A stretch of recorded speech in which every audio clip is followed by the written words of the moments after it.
जो नोटिस आ रहे हैं, रिकॉल नोटिस, आर्बिट्रेशन का notice, arbitration and consolidation act 1996 या 138 का नोटिस या सरफेसी एक्ट का नोटिस, 99% इनमें से फेक है। फाड़ के फेंक सालों को इनको। इन चवन्नी छापों ने सारे देश का फुद्दू बनाने का, पागल बनाने का टेक्का ले लिया है। लेकिन अब YouTube पे जलजला आ चुका है, अमरदीप का ध्यान आ चुका है। साथियों, ज्यादातर लोगों के पास फेक नोटिस भेज रहे हैं चवन्नी छाप, रिकॉल नोटिस। रिकॉल नोटिस का मतलब क्या है? अगर वो जेन्युइन भी है, उसका मतलब ये है कि वो कानूनी रूप से आपको बैंक या एनबीएफसी कंपनी धमकी दे रही है कि आप 7 डे के अंदर, 7 दिन के अंदर हमारे पैसे वापसी कर दे। अब हम आपके साथ लेन देन नहीं करेंगे, हमारा सारा पैसा वापसी कर दे। इसके अलावा अगर आपकी 5-7 EMI डिफॉल्ट हुई है तो आपके पास आर्बिट्रेशन का नोटिस आया होगा जिस पे लिखा होगा सोल आर्बिट्रेटर। अगर नहीं आया होगा तो आपके पास वो आ जाएगा, अगर अनसिक्योर लोन होगा तो। अब ये सोल आर्बिट्रेटर का मतलब क्या है? इसका पूरा नाम क्या है, फुल फॉर्म क्या है? आर्बिट्रेशन एंड कंसोलिडेशन एक्ट 1996, 1996 में यह कानून बना, यह एक्ट बना। क्यों भाई? अवस्था आविष्कार की जननी है यार। जब किसी चीज की जरूरत होगी तो उसका आविष्कार होगा। क्योंकि 1996 से पहले भी हमारे देश में लोन से रिलेटेड लाखों केस पेंडिंग थे कोर्टों के अंदर।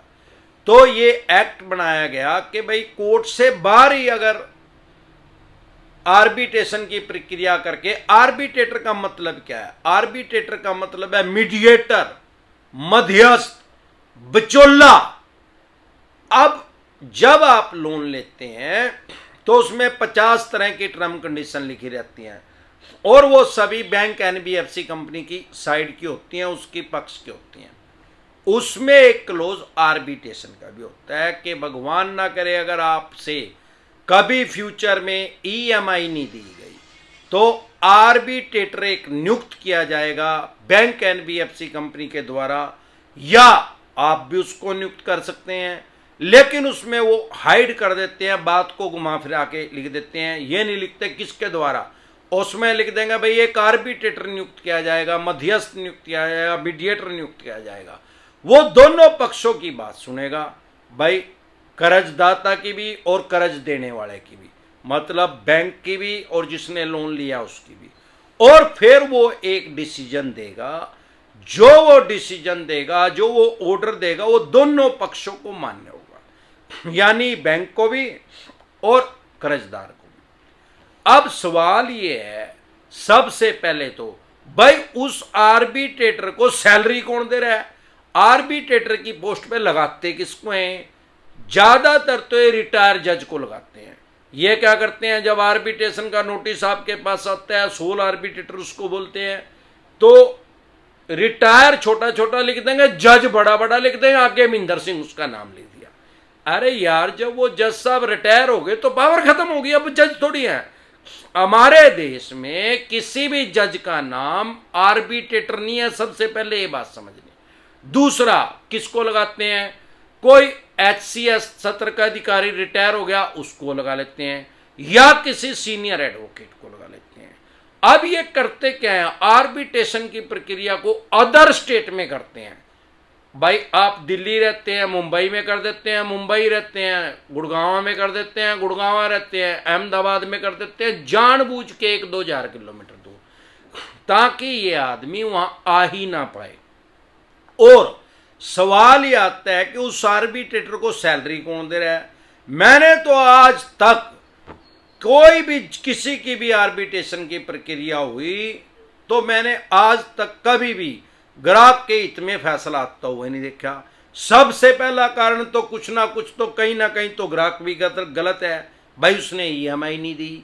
और सबसे बड़ा कारण, अरे जिसके खाइए टिकड़े उसके गाइए गीतड़े यार, पैसा उसको वो दे रहा है। अगर वो ग्राहक के हित में फैसला देगा तो बैंक उसको हटा देगा सबसे पहले तो। अब सवाल ये आता है कि लोगों को अपने राइट्स नहीं पता। सबसे पहले तो अगर ये अदर स्टेट में आर्बिट्रेशन की प्रक्रिया का नोटिस भेज रहे हैं, आप एक सिंपल कागज पे एक एप्लीकेशन लिख के बैंक के पास भेज दो और उस आर्बिट्रेटर के पास भेज दो कि भाई आर्बिट्रेशन एंड कॉन्सलेशन एक्ट 1996 जो एक्ट है वो आपको ऐसे कोई राइट्स कोई अधिकार नहीं देता कि आप आर्बिट्रेशन की प्रक्रिया मेरी अदर स्टेट में करेंगे। हां, अगर मैं ग्रामीण एरिया में रहता हूं तो जो मेरी डिस्ट्रिक्ट लगती है, नियर बाय जो भी आपके डिस्ट्रिक्ट है, आप वहां पे इस आर्बिट्रेशन की प्रक्रिया को करिए ताकि मैं उसको अटेंड कर पाऊं इजिली। अब आप 2000 किलोमीटर दूर कर दोगे और मेरे 10 चक्कर मरवाओगे वहां, तो मेरे से तो पॉसिबल ही नहीं हो पाएगा। तो इसका मतलब तो एक पक्षीय कार्रवाई अपने आप ही होगी। ऐसे कोई राइट्स कोई अधिकार किसी बैंक एनबीएफसी कंपनी के पास नहीं है कि वो अदर स्टेट में आपकी आर्बिट्रेशन की प्रक्रिया करें, और करते 99% अदर स्टेट में ही है। दूसरा, आपके पास क्या राइट्स हैं? आपके पास ये राइट्स हैं, अब बैंक कह रहा है ये आर्बिट्रेटर नियुक्त कर दिया, आपके पास ये राइट्स हैं अगर वो आपकी डिस्ट्रिक्ट में भी करें, पहले तो करेंगे नहीं, अगर आप एप्लीकेशन दे और वो मान जाए, एग्री हो जाए, 99% तो होंगे नहीं, तो आप सीधा एक सिंपल एप्लीकेशन लिखें। जब आपको आर्बिट्रेशन दूसरी स्टेट में कर रहे हैं तो आप अपनी रजिस्टर्ड मेड आईडी से भी मेल कर सकते हैं उस आर्बिट्रेटर के पास और उस बैंक के पास। तब उसको पता लग जाएगा भाई तो डिसेंटेड वाइज ले आया ना, तो पता लग गया, तो भांडा फूट गया, इसको तो पता लग गया। नहीं तो आम आदमी को तो पता ही नहीं, वो तो सोचा यार बैंक के पास पावर है। अबे बैंक के पास सारी पावर थोड़ी है यार, लोन की ईएमआई डिफॉल्ट होगी तो क्राइम में थोड़ी कंसीडर हो रहे हैं यार। डेमोक्रेसी है ये, वर्ल्ड की सबसे बड़ी, दुनिया का सबसे बड़ा लोकतंत्र है, जिसको इन चवन्नी छापों ने तालिबानी कानून लागू कर रखा है यहाँ, क्योंकि लोग अवेयर नहीं है, जागरूक नहीं है, उनको अपने राइट्स ही नहीं पता। अगर आपकी डिस्ट्रिक्ट में भी करें, आप कह दो भाई ये जो आर्बिट्रेटर आपने नियुक्त किया है ना, मैं इसको नहीं मानता, मैं एक आर्बिट्रेटर खुद से मैं दूंगा, मान लो मध्यस्थ जो है, मीडिएटर जो है मैं दूंगा, और वो दोनों पक्षों की बात सुनेगा और जो वो डिसीजन देगा दोनों पक्षों को मान्य हो जाएगा। भाई आप भी मान लियो, मैं भी मान लूंगा। अब बैंक उस बात को नहीं मानेगा, या एनबीएफसी कंपनी आपकी, वो कहेगा भाई हम आपके आर्बिट्रेटर को नहीं मानते। भाई आप तो बैंक के आर्बिट्रेटर को नहीं मानते और बैंक आपके आर्बिट्रेटर को नियुक्त नहीं करता, तो इसका हल क्या है? दोनों आर्बिट्रेटर मिलके, बैंक ने जो पॉइंट किया है और जो आप कह रहे हैं, दोनों आर्बिट्रेटर मिलके एक नए आर्बिट्रेटर को नियुक्त करें, वो निष्पक्ष कार्रवाई करेगा। लेकिन अगर वो नहीं करें या आपका आर्बिट्रेटर उस नए आर्बिट्रेटर को माने ही ना, भाई हम नहीं इससे करवाते, तो ये जाएगा माननीय हाईकोर्ट के पास केस, और माननीय हाईकोर्ट का जो डिसीजन आएगा, जो फैसला आएगा, माननीय हाईकोर्ट निर्धारित करेगा एक आर्बिट्रेटर, तब जाके आर्बिट्रेशन की प्रक्रिया स्टार्ट होगी। इन बिटवीन इस सारी प्रक्रिया में 2-3 साल लग जाएंगे, क्योंकि इनको पता लग जाएगा कि तो डिसेंटेड वाइज ले आया, इसमें घंटा नहीं मिलेगा, कहता टुर्र ले चेक आर्बिट्रेशन कर ले, इब क्यों या अदर स्टेट में करा था, कैचली गड़की भी आ गया, इब यहाँ आ गया, मैं इन्हें भी नहीं मानता, चल कर। तो सबसे पहले अपने राइट्स समझ ले। ठीक है, आर्बिट्रेशन हो सकता है, मध्यस्थ हो सकता है। अरे मध्यस्थ कैसा यार? आप, अगर मैं लोनी हूं, मैंने लोन लिया है, मेरे से पैसा नहीं पे किया जा रहा, अगर मैं आर्बिट्रेटर को नियुक्त करूं और बैंक उसको माने, तो स्वाभाविक बात है कि वो मेरे हित में ही फैसला देगा, क्योंकि मैंने उसको नियुक्त किया है, या तो मैं उसको फीस दूंगा या वो फिर कोई मेरा यार पैरा रिश्तेदार होगा। तो आर्बिट्रेशन के लिए कोई ऐसी स्पेशल एजुकेशन जरूरी नहीं है कि उसने पीएचडी कर रखी हो या वो रिटायर जज ही होना चाहिए।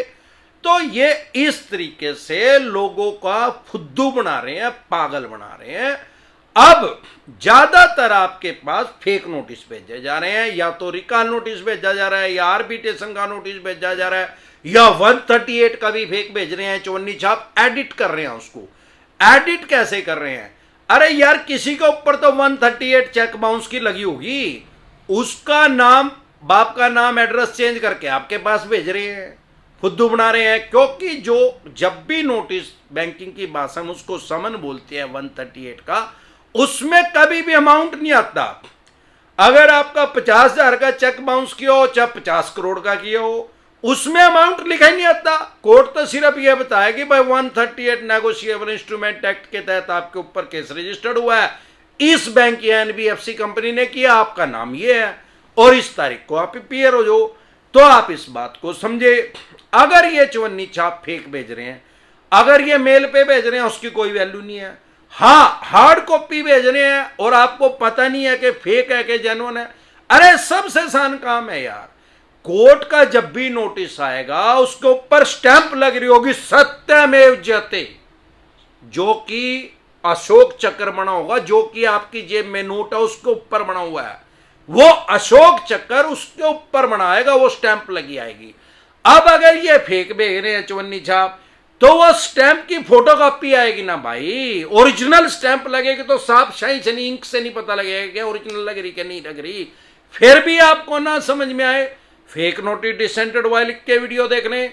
अगर फिर भी जानवर लग रहा है तो सारे देश की कोर्ट ऑनलाइन हो चुकी है, ई कोर्ट लोड कर लें अपने फोन में, ई कोर्ट चलानी नहीं आती, अरे यूट्यूब पे 500 वीडियो डली हुई है यार, वहां पे जाके चेक कर लो, 2 मिनट में पता लग जाएगा कैसे चलती है ई कोर्ट।